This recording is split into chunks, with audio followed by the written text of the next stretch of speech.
கண்டிப்பாக. அதாவது இந்த பறை இசை அப்படின்றது ஒரு மனிதன் பிறப்புல இருந்து இறப்பு வரை இந்த ஒரு பறை இசை நம்மளுடைய வாழ்வியல தொடர்ந்து வந்துகிட்டு இருக்கு.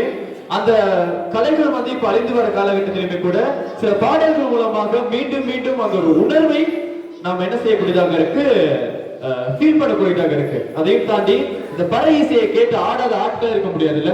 கண்டிப்பா பறை இசையை டான்ஸ் பார்க்காம யாருமே இருக்க முடியாது. ஏன்னா நம்மளோட கலாச்சாரமே அதுதானே. கண்டிப்பாக அவ்வாறான ஒரு பறை இசை நடனத்தினை வழங்க வைப்பதற்காக எங்களுடைய இந்த கமிஷா மாணவர்களான ரஷிதா, கவிஷ்கா, கீர்த்தனா, ஸ்ரீ பவித்ர தாஸ், லிடுஷிகன், லதுஷான் அவர்களை ஆண்டோடு இந்த மேடை கலைக்கின்ற உங்கள் பார்த்த ஒரு கரகோஷங்களுடன்